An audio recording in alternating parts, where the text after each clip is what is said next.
बिस्मिल्लाहिर्रहमानिर्रहीम। नाजरीन अस्सलाम वालेकुम। नाजरीन, हसन खान स्पेशल में आपको खुशामदीद कहता हूँ। आज जो बड़ा वाक़या हुआ है वो इज़राइल का ईरान पर हमला, और हमला अभी तक जारी है, और बल्कि हमले अभी तक जारी है। और इज़राइल की तरफ से जो स्टेटमेंट आया है वो यही है कि जब तक ईरान का जो न्यूक्लियर प्रोग्राम जारी रहेगा और इज़राइल को इससे ख़तरा है, एग्जिस्टेंशनल ख़तरा, यानी उसकी वजूद को ख़तरा है, तब तक जो है इज़राइल ये ऑपरेशन, जिसको राइजिंग लाइन कहा गया है, ये जारी रहेगा। सवाल ये है कि पाकिस्तान क्या सोच रहा है, पाकिस्तान को क्या करना है। फील्ड मार्शल साहब का जो दौरा अमेरिका है उसी हवाले से कुछ सवालात उठ रहे हैं, और इतवार या मंडे को जो है वज़ीर ख़ारिजा और डिप्टी प्राइम मिनिस्टर इसहाक डार साहब ने भी अमेरिका जाना है। काफ़ी बातें हो रही है कि पाकिस्तान को कोई कहता है इसको मुलतवी करना चाहिए, कोई कहता है इसको जो है इस दौरे को कैंसिल करना चाहिए। लेकिन सवाल ये है कि पाकिस्तान के पास ऑप्शन क्या है इस वक्त, और पाकिस्तान इस सिलसिले में जो दोस्त ममालिक हैं, ख़ासकर सऊदी अरब, तुर्की, यूएई वग़ैरह के साथ अगर रब्ता करके तो क्या सोच सकता है, इस पे बात करेंगे। लेकिन इससे पहले ये जो हमला हुआ है इज़राइल का, ईरान का बहुत बड़ा नुकसान हुआ है। और इंटरेस्टिंग बात यह है कि ईरान अभी तक सोच रहा है। तो जब ईरान अभी तक सोच रहा है तो हमें भी कुछ सोचना चाहिए, सोच समझ के फ़ैसला करना चाहिए। अभी तक जो ईरान पे जो मल्टीपल साइट्स को टारगेट किया गया है, मल्टीपल सिटीज़ को टारगेट किया गया है, इसमें इनके जो टॉप जनरल्स हैं, इनके जो रेवोल्यूशनरी गार्ड है उसको मारा गया है। इसमें फ़ौज का जो चीफ है और डिप्टी चीफ दोनों को जो है टारगेट किया गया है, मारा गया। एयरफोर्स का चीफ भी कत्ल हुआ है।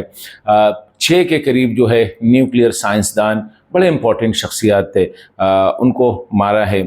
इसी तरह यूरेनियम अफज़दगी के जो सेंटर्स है, यानी यूरेनियम इनरिचमेंट के जो न्यूक्लियर रिएक्टर्स है, उसको निशाना बनाया गया है। सिक्योरिटी सिस्टम को जो है वो मुकम्मल उसको जैम किया गया है। बैलिस्टिक्स मिसाइल्स का जो अड्डा है उसको मारा गया। मतलब ये कि तकरीबन ईरान के जो हर जगह जहाँ भी उनके मिलिट्री साइट्स थे, न्यूक्लियर साइट्स थे, और उनकी जो लीडरशिप थी उसको टारगेट किया गया है। इंटरेस्टिंग बात यह है कि ईरान बातें तो अक्सर हम सुनते हैं, ज़्यादा करता है कि हमारे पास मिसाइल है जो कि अमेरिका तक मार कर सकता है, इज़राइल हमारे टारगेट में है।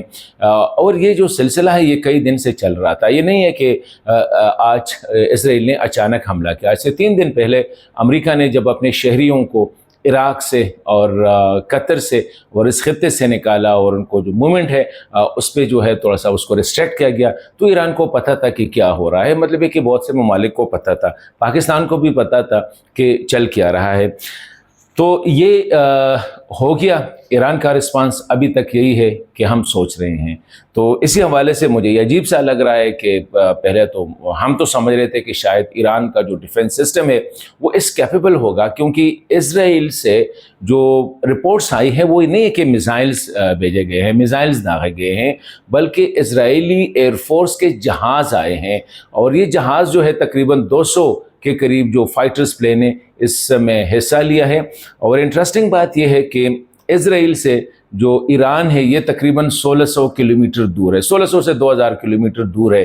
तो अगर इज़राइली जहाज़ इज़राइल से उड़ान ले, ईरान तक जाए, तो वापसी के लिए इनके पास फ्यूल ख़त्म होगा। मतलब देखिए, ये भी इंटरेस्टिंग बात है कि इज़राइली जहाज़ ये नहीं कर सकता कि इज़राइल से तेल लेके ईरान पे हमला करके और वापस आ जाए। वापसी में या जाते हुए इन जो जहाज़ है इज़राइल के, इसने या इराक़ में, शाम में, कतर में, किसी भी जो साथ सऊदी अरब है जिनके बॉर्डर ईरान के साथ मिलते हैं, तुर्किया के बॉर्डर मिलते हैं, इनमें से किसी भी मुल्क में इन जहाज़ों को रिफ्यूल करना पड़ेगा। तो यही वजह कि मैं कह रहा हूँ कि थोड़ा सा पाकिस्तान को भी एहतियात बरतना होगा। दूसरी बात, जो अहम बात है वो ये है कि जो इज़राइल और ये मसला क्या है।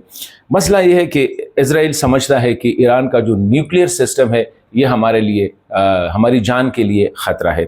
اسی حوالے سے امریکہ بھی ان کے ساتھ ہے۔ اور دوسری بات یہ ہے کہ یہ جو نیوکلیئر ریئیکٹر ہے، ایران کے جو آج سے 2 دن پہلے انٹرنیشنل اٹامک انرجی جو ایجنسی ہے اس نے بھی ایران کی جو نیوکلیئر بیہیویئر ہے اس پہ کڑی تنقید کی کہ وہ یورینیم افزودگی جو ہے یا یورینیم انریچمنٹ جو ہے وہ 60% سے کراس کر گئے ہیں، جن کا کوئی سویلین مقصد نہیں ہو سکتا ہے۔ اسی حوالے سے ایران کے پاس اس وقت جو ہے 408 کلو گرام جو ہے افزودہ یورینیم، یعنی 60% سے زیادہ افزودہ یورینیم جو ہے یہ اس وقت اویلیبل ہے، اور جسے کسی بھی وقت 240 کلو گرام جو ہے اس کو مطلب ہے کہ ویپن گریڈ میں اس کو کنورٹ کیا جا سکتا ہے، اور تقریباً 90% اس کو جب افزودہ کیا جاتا ہے تو پھر یہ ویپن گریڈ چلا جاتا ہے۔ تو اسی حوالے سے ایران کے پاس کہا جا سکتا ہے کہ کسی بھی وقت وہ 12 نیوکلیئر بم جو ہے وہ بنا سکتا ہے، اور یہی امریکہ کے لیے، بلکہ امریکہ سے زیادہ اسرائیل کے لیے جو یہ خطرہ ہے۔ تو یہ سچویشن جو ہے ایران کے ساتھ، جو اس کا جو نیوکلیئر جو پروگرام ہے جو 1992 سے شروع ہوا ہے، ایران نے کافی قربانیاں دی ہیں، بہت زیادہ نقصان اٹھایا ہے اسی حوالے سے، اور ممکن نہیں ہے کہ اسرائیل کے ان حملوں کی وجہ سے ایران اس کو رول بیک کرے۔ امریکہ نے تو ویسے اپنے آپ کو ڈسٹنس کیا ہے اس مسئلے سے کہ ہمیں نہ کوئی پتہ تھا اور نہ ہمارا اس میں کوئی ہے، لیکن جو پریزیڈنٹ ٹرمپ کے بیانات آئے ہیں وہ یہی کہہ رہا ہے کہ ایران کو ہم نے موقع دیا، بلکہ موقع دیے کہ وہ معاہدہ کرے، اور انہوں نے معاہدے نہیں کیے۔ ابھی بھی ان کے پاس ایک موقع ہے، مطلب یہ کہ بالکل تھریٹن کر رہا ہے کہ ابھی بھی ایران کے پاس موقع ہے کہ وہ معاہدہ کرے اس سے پہلے کہ سب کچھ ختم ہو جائے۔ ابھی یہ صورتحال ہے، اور اس وقت اگر ہم دنیا کو دیکھیں، دنیا بھی تقسیم ہے۔ ایران کی جو نیوکلیئر پروگرام ہے، جو ویپن گریڈ اس کا ہے، اسلحہ کے لیے استعمال یا بیلسٹکس میزائل استعمال کرنے کے لیے، کوئی بھی اس کو سپورٹ نہیں کر رہا ہے۔ کوئی بھی جو سپر پاور یا انٹرنیشنل کمیونٹی ہے وہ نیوکلیئر پرولیفریشن کے جو ہے اس کے خلاف ہے، انکلوڈنگ پاکستان، انکلوڈنگ انڈیا۔ یہ ممالک بھی نہیں چاہتے کہ ایٹمی اسلحے کی جو ہے اس کی افزودگی زیادہ ہو۔ اب پاکستان کو جو ہے مسئلہ یہاں آ رہا ہے، کیونکہ پاکستان میں ہم تھوڑا سا ذرا جذباتی بھی ہوتے ہیں۔ آج سے چند ہفتے پہلے پاکستان پہ بھی حملہ ہوا تھا انڈیا کی طرف سے۔ ہم نے دیکھنا ہے کہ ہمارے دوست ممالک، مسلم ممالک کا رویہ اس میں کیا رہا تھا۔ انڈیا کے ساتھ ہمارے کن اسلامی ممالک کے زیادہ تعلقات بنسبت پاکستان کے، یہ بھی ہم نے دیکھنا ہوگا۔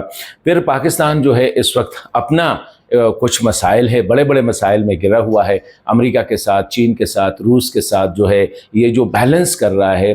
تو کیا اب اگر پاکستان بالکل، ایران اس کیپیبل ہے کہ پاکستان اس کے لیے کڑے ہو کے امریکہ کی دشمنی لے، یا دیگر اسلامی دنیا کے جو ممالک ہے، جس طرح پاکستان کے دوست ممالک ہے جس میں سعودی عرب ہے، ترکی ہے، UAE وغیرہ، قطر ہے، ان کے لیے جو ہے ایران پر جو ہے اتنا سٹینڈ لے کے ان کو وہ کر سکتا ہے یا نہیں کر سکتا۔ ان ساری باتوں کو ہم نے دیکھنا ہوگا، اور میں سمجھتا ہوں کہ جہاں تک فیلڈ مارشل کا دورے کا تعلق ہے یا وزیر خارجہ اسحاق ڈار صاحب کے دورے کا تعلق ہے، تو میں سمجھتا ہوں کہ یہ ٹائم پہ ہوگا، کیونکہ اسی حوالے سے ابھی تک امریکہ کا کوئی وہ نہیں آیا ہے۔ تو آج یہی میں کہہ رہا ہوں کہ فیلڈ مارشل تو آج گئے ہوں گے، کیونکہ کل اس نے جو 250واں ملٹری ڈے ہے امریکہ کا، اس میں اس نے شرکت کرنا ہے۔ پھر سیکرٹری آف اسٹیٹ کے ساتھ، سیکرٹری آف ڈیفینس کے ساتھ اور پینٹاگون کے آفیشلز کے ساتھ ملنا ہے۔ پاکستان چین کا جو ڈیفینس ڈیلز ہو رہے ہیں ان پہ ان کو کانفیڈنس میں لینا ہے۔ پھر اسحاق ڈار صاحب اس کو جوائن کریں گے۔ تو میں سمجھتا ہوں کہ جو وزٹس ہے وہ اپنے شیڈول کے مطابق ہے۔ پاکستان نے ہر سطح پہ اس کو کنڈیم کیا ہے، پارلیمنٹ میں قرارداد پاس ہوئے، نیشنل اسمبلی میں، سینٹ میں، وزیر اعظم نے کنڈیم کیا ہے، پریزیڈنٹ نے کنڈیم کیا ہے، وزیر خارجہ نے کنڈیم کیا ہے، ہر جگہ سے اس کی کنڈمنیشن آ رہی ہے۔ باقی کنڈمنیشن سے بیانڈ جانے کے لیے میرے خیال میں پاکستان کو کئی دفعہ سوچنا ہوگا۔